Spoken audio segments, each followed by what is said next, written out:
مزید ویڈیوز کے لیے ہمارے چینل ہاؤس آف اسلام کو سبسکرائب کرنا نہ بھولیے۔ شکریہ۔ جو مخلوق سراپا خیر وہ فرشتے، جو سراپا شر وہ شیطان، اور جو خیر اور شر کا مجموعہ وہ حضرت انسان۔ ہر انسان کے اندر اللہ نے خیر بھی رکھی ہے، شر بھی رکھی ہے۔ فطرتاً انسان کے اندر خیر اور شر موجود ہے، مگر حکم یہ ہے کہ ہر بندہ اپنے اندر سے خیر کو ظاہر کرے تاکہ اچھا انسان بنے۔ جس کے اندر سے شر ظاہر ہو گیا وہ برا انسان۔ آپ نے خود بھی تجربہ کیا ہوگا، اچھے موڈ میں ہوتا ہے، محبت کے موڈ میں ہوتا ہے تو اس بندے سے اچھے الفاظ نکلتے ہیں، اچھی باتیں کہتا ہے، مسکراتا ہے، اور یہی بندہ جب غصے میں آ جاتا ہے تو زبان سے گالیاں بکتا ہے، اس کے اندر سے پھر شر نکل رہی ہوتی ہے۔ ہمارے اندر کا شر ختم ہو جائے اور ہمارے اوپر خیر غالب آ جائے، یہ ہماری اس زندگی میں ڈیوٹی ہے۔ اس کو کہتے ہیں تزکیہ نفس، نفس کا تزکیہ کرنا۔ ایک ہوتا ہے تصفیہ قلب، قلب کی صفائی، اور تزکیہ نفس کا مطلب ہوتا ہے نفس کی ستھرائی۔ یہ دو الگ الگ الفاظ ہیں۔ مثال کے طور پر اگر شیشے کے اوپر مٹی آئی ہوئی ہے تو اس کی صفائی کرنی پڑتی ہے۔ آپ کپڑا اس کے اوپر لگا دیں، شیشہ بالکل صاف ہو جائے گا، لیکن اگر کپڑا میلا ہو جائے تو کپڑے کو کوئی استری کرنے سے وہ صاف نہیں ہوتا، اس کو دھونا پڑتا ہے۔ فرق کیا ہے؟ فرق یہ ہے کہ شیشے کے اوپر جو مٹی تھی وہ شیشے کی سطح پہ تھی، اندر نہیں گئی تھی، اس لیے وہ صفا جلدی ہو گیا۔ کپڑے کے اندر جو مٹی ہے وہ اندر چلی گئی ہے۔ اب اس کو نکالنے کے لیے اس کو ستھرا کرنا پڑے گا، پانی میں ڈالنا پڑے گا، صابن لگانا پڑے گا، پھر وہ مٹی اس کپڑے سے جدا ہوگی اور کپڑا بالکل صاف ہو جائے گا۔ اسی طرح نفس کے اندر خرابی ہوتی ہے تو اس کا تزکیہ کرنا پڑتا ہے، اس کو ستھرا کرنا پڑتا ہے، محنت کرنی پڑتی ہے، اور یہ نفس کا تزکیہ حاصل کرنا ہمارے لیے لازم ہے۔ اللہ تعالیٰ فرماتے ہیں قد افلح من تزکا، تحقیق فلاح پا گیا وہ جو ستھرا ہوا۔ فلاح کہتے ہیں اس کامیابی کو جس کے بعد ناکامی نہ ہو، ایسی عزت جس کے بعد ذلت نہ ہو، اللہ کے ہاں ایسا قرب کہ جس کے بعد اس کو دوری نہ ہو، اس کو فلاح کہتے ہیں۔ اور یہ اس شخص کو ملتی ہے جو اپنے نفس کا تزکیہ کرتا ہے۔ حضرت ابراہیم علیہ السلام نے دعا مانگی تھی، ربنا وابعث فیہم رسولا، اے اللہ میں نے بیت اللہ بنا دیا ہے، عبادت سکھانے والے کو بھیج دیجئے۔ میں نے مدرسہ بنا دیا ہے، پڑھانے والے کو بھیج دیجئے۔ اور اس وقت انہوں نے 4 باتیں کہی تھیں کہ وہ پیغمبر اسلام جو تشریف لائیں گے، یتلو علیہم آیاتہ ویعلمہم الکتاب والحکمت ویزکیہم، وہ ان کے اوپر آیات کی تلاوت کریں گے، علم و حکمت ان کو سکھائیں گے، اور ان کے نفوس کا تزکیہ کریں گے۔ تو انہوں نے تزکیہ کو 4 نمبر پہ بیان کیا۔ اللہ تعالیٰ نے اس دعا کو قبول فرما لیا، اور پھر قرآن مجید میں تذکرہ کیا کہ لقد من اللہ علی المؤمنین، اللہ نے ایمان والوں پر احسان کیا کہ اپنے محبوب کو دنیا میں بھیجا، یتلو علیہم آیاتہ، وہ ان کے اوپر قرآن پاک کی آیات کی تلاوت کریں، ویزکیہم، اور ان کا تزکیہ کریں، ویعلمہم الکتاب والحکمہ، اور کتاب اور حکمت کی تعلیم دیں۔ اب دعا تو وہی قبول ہوئی، لیکن اس میں جو تزکیہ کا لفظ ہے وہ پہلے چوتھی جگہ پہ تھا، اب اس کو دوسری جگہ پہ بیان کیا گیا۔ تو قرآن مجید نے الفاظ کی ترتیب میں تبدیلی کر دی۔ وجہ کیا؟ کہ تزکیہ کی اہمیت کے پیش نظر۔ آپ ڈاکٹر لوگ ہیں، سائنس کی بات کو آسانی سے سمجھتے ہیں کہ جیسے ڈی این اے کے اندر جو چیز جہاں ہوتی ہے اس کی ایک سگنیفیکینس ہوتی ہے، امپورٹنس ہوتی ہے، اس کو آگے پیچھے نہیں کر سکتے، اگر کر دیں گے تو بہت بڑی تبدیلی آ جائے گی۔ اسی طرح قرآن مجید اللہ تعالیٰ کا کلام ہے، اس کا جو لفظ جہاں بھی ہے وہ میننگ فل ہے، اس کو آگے پیچھے نہیں کر سکتے۔ تو اللہ نے جو تزکیہ کو سیکنڈ پلیس پہ مینشن کیا تو اس کے پیچھے ایک میسج تھا، اس کی امپورٹنس کی وجہ سے۔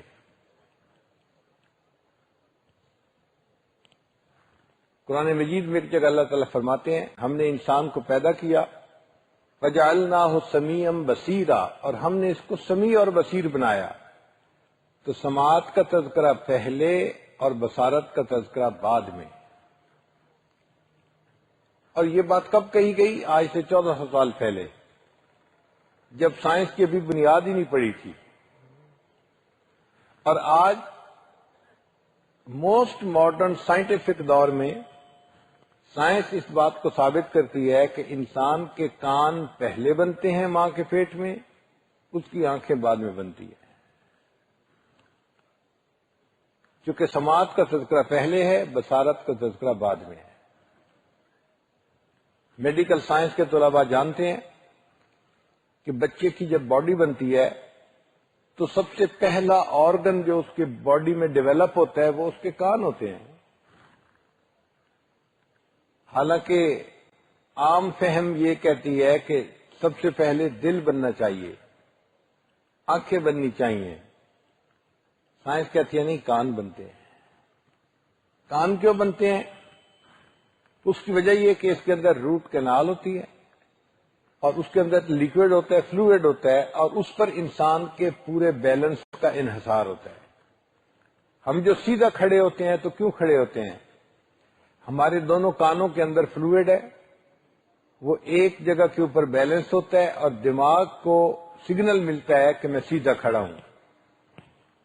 اگر وہ سگنل نہ ملے تو ہم سیدھا بھی نہیں کھڑے ہو سکتے۔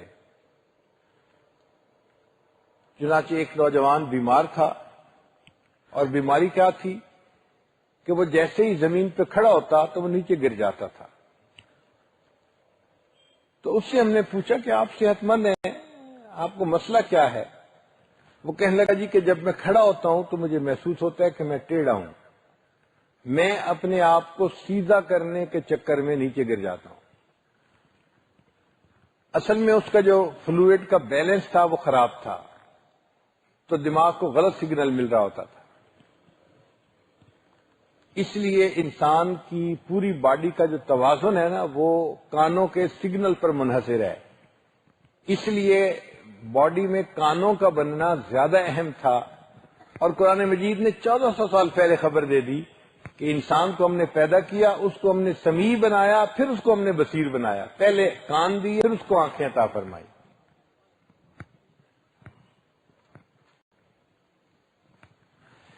جب ہم کوئی عمارت بناتے ہیں تو پہلے اس کی بنیاد پڑتی ہے، پھر اس کے بعد چھت بنتی ہے۔ عام دستور یہی ہے۔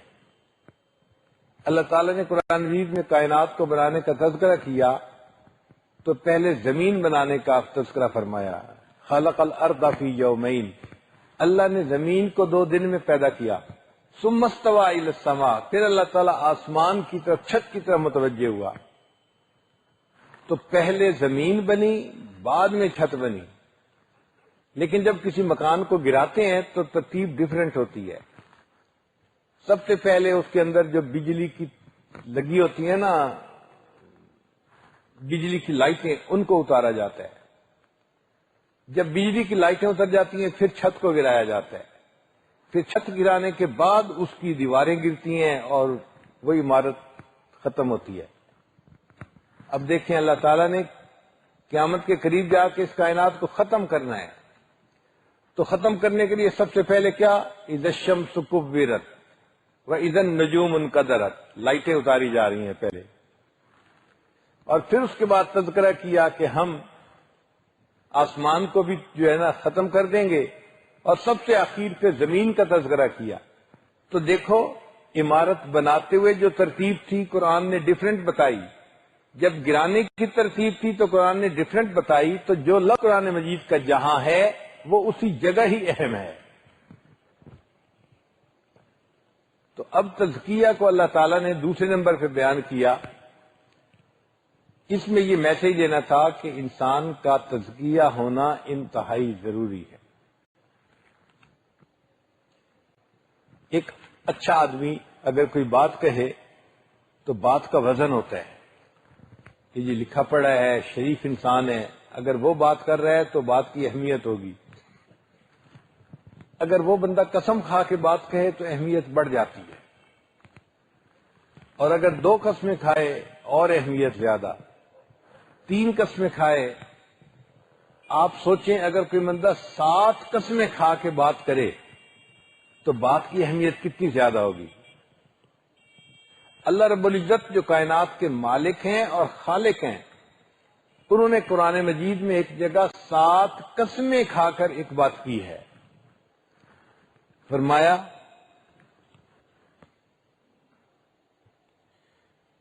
والشمس وضحاها والقمر اذا تلاها والنهار اذا جلاها والليل اذا يغشاها والسماء وما بناها والارض وما طحاها ونفس وما سواها۔ 7 قسمیں لگاتار کھانے کے بعد اللہ فرماتے ہیں قد افلح من زکاہا وقد خاب من دساہا۔ جو اپنے نفس کو ستھرا کرے گا وہ کامیاب ہوگا، اور جو ستھرا نہیں کرے گا وہ ناکام ہوگا۔ آپ بتائیے اس سے زیادہ ایمفیسس اور کیا پلیس کیا جا سکتا ہے؟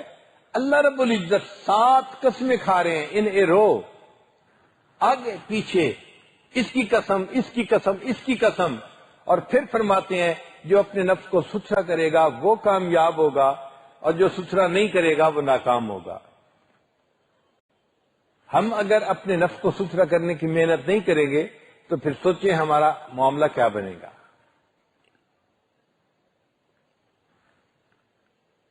اب چیز کو صاف کرنے اور ستھرا کرنے کے طریقے ڈیفرنٹ ہوتے ہیں۔ مثلا آپ ایک کپڑے کو دھونا چاہتے ہیں تو پانی صابن کی ضرورت ہے، پانی صابن کے ذریعے کپڑا ستھرا ہو جائے گا، کپڑے کی میل ختم ہو جائے گی۔ لیکن اگر سونے کے اندر کھوٹ ہے تو وہ پانی صابن سے نہیں نکلے گا، اس کے لیے آگ جلانی پڑے گی اور سونے کو پگھلانا پڑے گا۔ یہ سنارے لوگ جو ہیں نا، یہ سونے کا کھوٹ اسی طرح نکالتے ہیں کہ سونے کو پگھلا دیتے ہیں، پگھلنے کے بعد سونا اور کوئی دوسری چیز جو ملاوٹ ہوتی ہے یہ الگ الگ ہو جاتی ہے۔ تو کبھی کھوٹ دور کرنے کے لیے آگ کی ضرورت پڑتی ہے۔ انسان کے اندر کا کھوٹ کیسے نکلے، اس کے 2 طریقے ہیں۔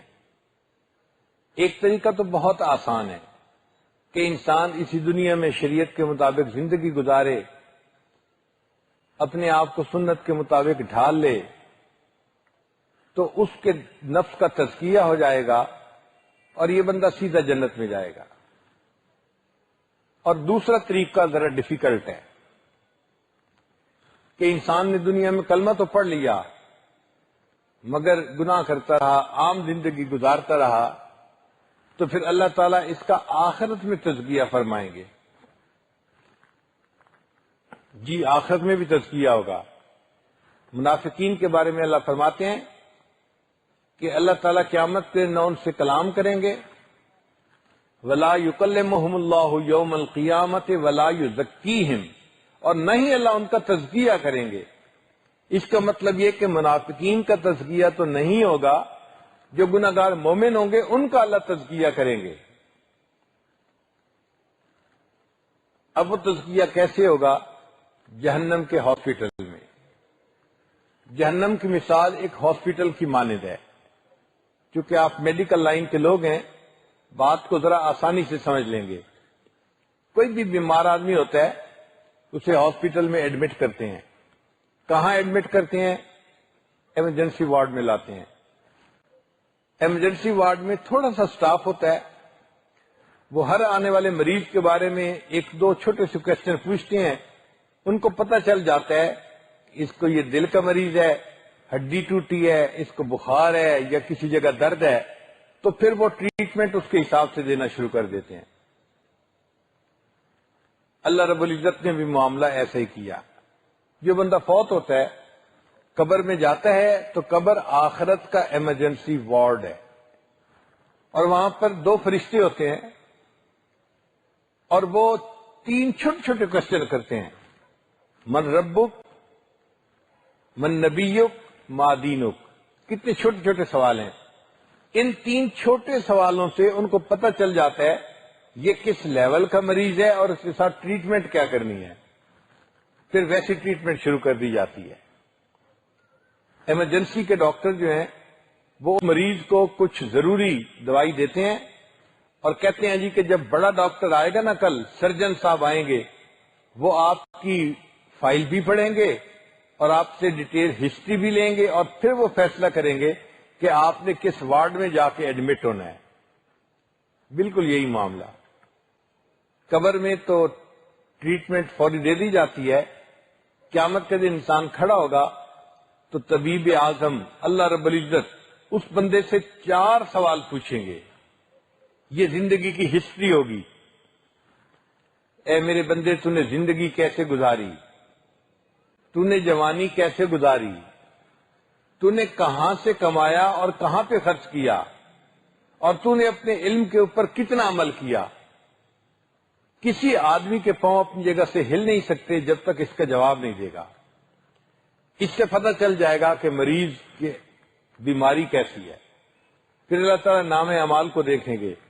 یہ مریض کی فائل ہے جس کو پڑھیں گے، اس میں کیا کچھ لکھا ہوا ہے. پھر اللہ تعالیٰ فیصلہ کریں گے اس بندے نے جہنم کے کس درجے کے اندر جانا ہے.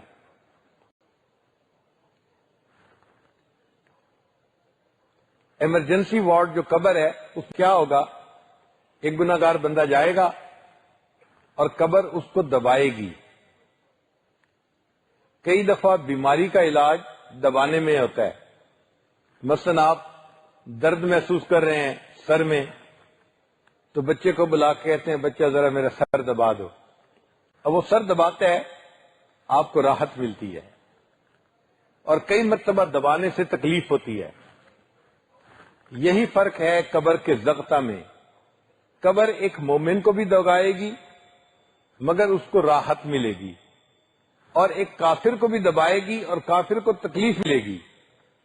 حدیث مبارکہ ہے کہ ایک طرف کی پسلیاں دوسری طرف چلی جائیں گی، اتنا قبر دبائے گی. یہ فزیو تھراپی اس کی ہو رہی ہوگی، ٹریٹمنٹ مل رہی ہے اس کو. عام طور پہ دیکھا ہے کہ ایمرجنسی وارڈ میں مریض آتا ہے تو اس کو پانی کی ڈرپ آ دیتے ہیں، اسی کے ذریعے سے انجیکشن دوائیاں جاتی ہیں. قبر میں اس بندے کو بھی ایک ڈرپ لگائی جاتی، یعنی انٹراوینس انفیوژن جس کو کہتے ہیں نا، وہ دی جائے گی. حدیث مبارکہ میں ہے جو بندہ نماز قضا کرتا تھا اللہ تعالیٰ قبر میں ایک گنجا اژدہا پائتھن اس کے اوپر مسلط کر دیں گے. اب یہ اژدہا اس کے سر کے قریب کھڑا ہوگا اور اس آدمی کو بائٹ کرے گا اور اپنی پوائزن اس کے اندر انجیکٹ کر دے گا. بندے کو تکلیف ہوگی. پھر جب تکلیف ٹھیک ہوگی تو پھر دوبارہ بائٹ کرے گا، پھر کچھ ڈراپ ڈال دے گا. جیسے ڈرپ ہوتی ہے نا، قطرہ قطرہ بندے کے جسم میں دوائی جا رہی ہوتی ہے. یہ اللہ تعالی کا لگایا ہوا انٹراوینس انفیوژن ہے. یہ پانی کی بوتل اللہ نے اس کو بنا دیا اور یہ زہر کا قطرہ قطرہ دوائی کا ڈال رہا ہے اور بندے کی ٹریٹمنٹ چل رہی ہے. اب اس تکلیف میں یہ بندہ اس وقت تک رہے گا جب تک قیامت قائم نہیں ہو جاتی. پھر قیامت کے دن اللہ کے سامنے پیش ہوگا. اللہ تعالیٰ اس سے کویسچن پوچھیں گے، اس کے نام اعمال کو دیکھیں گے، پھر حکم دیں گے کہ اس بندے کو جہنم میں لے کے جاؤ. اور جہنم کے مختلف درجات ہیں. سب سے نیچے کا جو درجہ ہوگا اس میں منافق ہوں گے. قرآن مجید نے بتا دیا ان المنافقین فی الدرک الاسفل من النار، آگ کے سب سے نیچے کے حصے میں منافق لوگ ہوں گے اور سب سے اوپر کے حصے میں گناہگار ایمان والے ہوں گے. ایک دستور ہے، آپ نے اسٹور میں کوئی چیز رکھنی ہو تو جس چیز کی بار بار ضرورت پڑتی ہے نا اس کو دروازے کے قریب رکھتے ہیں، اور جس چیز نے لمبا عرصہ رہنا ہے اس کو دور کونے کے اندر جا کے ڈال دیتے ہیں. تو منافقین کو بھی نیچے والے درجے میں ڈالیں گے، انہوں نے تو نکلنا ہے ہی نہیں. اور جو گناہ گار مومن ہیں ان کو جلدی نکالنا ہے، ان کو دروازے کے قریب اوپر کے درجے میں رکھیں گے. ہر ہاسپٹل میں ایک یونیفارم ہوتی ہے. امیر ہو وزیر ہو جب ہاسپٹلائز ہوتا ہے تو اس کو اپنے لباس فاخرہ کو اتار کر وہ یونیفارم پہننی پڑتی ہے. قیامت کے دن اللہ تعالیٰ جہنمیوں کو یونیفارم پہنائیں گے. سرابیلہم من قطران، گندک کا بنا ہوا لباس ہوگا، اس لیے کہ جو سلفر کا لباس ہوتا ہے سلفر آگ کو جلدی پکڑتی ہے، اور جو چیز آگ کو جلدی پکڑے وہ جسم کو زیادہ جلاتی ہے. عورتوں کے کپڑے عام طور پر آگ جلدی پکڑتے ہیں، جب ان کو آگ لگتی ہے تو ان کے جسم پہ برننگ سکن کی زیادہ ہوتی ہے. اس جہنمی کو بھی یونیفارم پہنا دی جائے گی، مگر یہ عام کپڑا نہیں ہوگا، یہ گندک کا بنا لباس ہوگا. فقہا نے لکھا ہے اگر کسی گلی میں ایک گدھا مرا پڑا ہو تو اتنی بو ہوتی ہے کہ قریب سے بندہ گزر نہیں سکتا بدبو کی وجہ سے. ایک جانور کی اگر لاش گل سڑ جائے تو اتنی بو ہوتی ہے. جہنمی کے کپڑوں میں کتنی بدبو ہوگی. ساری دنیا کے انسان شروع سے لے کے آخر تک، حیوان، چرند، پرند، خشکی کے مخلوق، تری کی مخلوق، ساری مخلوق ایک جگہ جمع ہو جائے اور سب مر جائیں اور سب کی باڈی جو ہے وہ گل سڑ جائے، اس جگہ پر اتنی بدبو نہیں ہوگی جتنی بدبو جہنمی کے کپڑوں کے اندر ہوگی. اب آپ سوچئے ہم اس کپڑے کو کیسے پہنیں گے. آج تو ہم کپڑے پہنتے ہیں تو پرفیوم لگاتے ہیں، یہ پوائزن کی پرفیوم ہے، یہ فلاں پرفیوم ہے، یہ وائٹ مسک ہے جی مجھے بہت اچھا لگ رہا ہے. بھائی جب ایسے کپڑے پہنائے جائیں گے کہ جن کی بدبو اتنی زیادہ ہوگی کہ ساری دنیا کے انسان، حیوان، ان کی لاشیں گل سڑ جائیں، تو جتنی بدبو وہاں ہوگی جہنمی کے کپڑوں کی بدبو اس سے بھی زیادہ ہوگی. پھر یہ یونیفارم پہنانے کے بعد اس آدمی کو جہنم میں ڈالا جائے گا. جو مریض ہوتا ہے نا اس کو جہنم میں، اس کو ہاسپٹل میں لے جاتے ہوئے کئی دفعہ ویل چیئر پہ لے کے جاتے ہیں، اور جی پیشنٹ ہے ویل چیئر پہ جا رہا ہے، اور کئی دفعہ تو اس کو چارپائی پہ لٹا کے لے جاتے ہیں. یہ جہنمی جس کو جہنم میں بھیجا جائے گا یہ کوئی عزت، احترام اور پروٹوکول کے ساتھ نہیں جائے گا. اللہ تعالیٰ قرآن میں فرماتے ہیں یوم یدعون الی نار جہنم دعا. فرشتوں کو جب حکم ہوگا کہ اس بندے کو جہنم لے جاؤ تو فرشتے اس بندے کو دھکے ماریں گے، جیسے کسی بندے کو ہیوملیٹ کیا جاتا ہے نا، دھکے مار مار کے لے جانا، تو فرشتے اس جہنمی کو دھکے ماریں گے اور ہیوملیٹ کر کر کے، ذلیل و رسوا کر کے اس کو جہنم میں پھینکیں گے. قرآن مجید کے صوتی اثرات بھی ایسے ہیں، پڑھتے ہوئے بھی پتہ چلتا ہے جیسے کوئی کسی کو دھکے مار رہا ہو. یوم یدعون الی نار جہنم دعا. پھر جب جہنم میں ڈال دیا جائے گا تو یہ بندہ وہاں آرام سے نہیں ہوگا. چھوٹا سا کمرہ ہوگا، ہاسپٹل میں جیسے مریض کا کمرہ ہوتا ہے نا. قرآن مجید نے کہا مکانن ضیقن، قرآن مجید کے الفاظ ہیں. چھوٹا سا کمرہ آگ کا بنا ہوا ہوگا، اس میں اس بندے کو ڈال دیا جائے گا. نہ یہ اس میں لیٹ سکے گا، نہ کھڑا ہو سکے گا، نہ بیٹھ سکے گا. دائیں طرف سے بچے گا تو بائیں طرف آگ جلائے گی، اور بائیں طرف سے بچے گا تو دائیں دیوار آگ کی اس کو جلائے گی. اور ایک چھوٹی سی جگہ میں جیسے بندہ ہوتا ہے تو پریشان ہوتا ہے کہ میں اس میں سے کیسے نکلوں، میری تو سفوکیشن ہو رہی ہے، اس کا وہاں پر یہ حال ہوگا. مزید ویڈیوز کے لیے ہمارے چینل ہاؤس آف اسلام کو سبسکرائب کرنا نہ بھولیں. شکریہ.